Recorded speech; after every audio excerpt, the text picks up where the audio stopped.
Welcome to Dhanush kitchen. இன்னைக்கு recipe பார்க்க போகிறோம்னா பாறை மீன் குழம்பு. மீன் வறுவல் 4-5 வாட்டி நல்லா கழுவிட்டாங்க மீனை. உப்பும் மஞ்சத்தூளும் போட்டு கழுவிக்கோங்க. ஃப்ரை பண்ணுறதுக்கு இஞ்சி பூண்டு பேஸ்ட்டு, மீன் மசாலா, ஒரு முட்டை, கொஞ்சமாக லெமன் ஜூஸ் இதெல்லாம் எடுத்து போட்டு மீன் போட்டு பரட்டி ரெடியாக வச்சுக்கோங்க. குழம்புக்கு வெங்காயம், தக்காளி, எண்ணெய் 1 ஸ்பூன் ஊற்றி நல்லா வதக்கிக்கோங்க. நல்லா வதக்கப்படும் தேங்காய் கொஞ்சம் போட்டுக்கோங்க. மல்லித்தூள் போட்டுக்கோங்க. அதை வச்சு அரைச்சி வந்துடலாம்.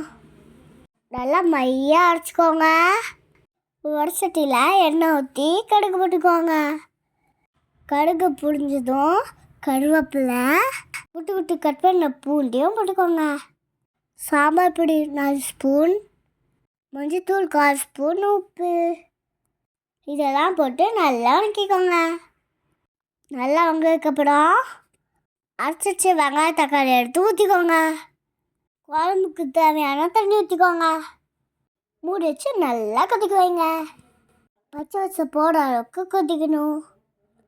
இந்த குழம்பு சாப்பாடுக்கு செம்ம டேஸ்டியாக இருக்கும். சாப்பாடு போட்டு குழம்பு ஊற்றி பிணைஞ்சி சாப்பிட்டா சும்மா அப்படி இருக்கும். லெமன் சைஸ் புளி எடுத்து கடிச்சு ஊற்றிக்கோங்க. நல்லா கொதிக்க விடுங்க. பச்சை போடுற அளவுக்கு. கொஞ்சம் பெருங்காயத்தூள், கொஞ்சம் வெந்தயத்தூள் கொஞ்சமாக போட்டுக்கோங்க. கொத்தமல்லி தலையை கொஞ்சோண்டு போட்டுக்கோங்க. அதுதான் நல்லா கொதிச்சிடும். இப்போ மீன் எடுத்து ஒன்றுன்னா போட்டுக்கலாம். ஒன்றுன்னா போட்டு ஒரு 5 நிமிஷம் போட்டு கொதிக்க வைங்க. மூடி வச்சு அவ்வளோதான் டேஸ்டியாக மீன் குழம்பு ரெடி.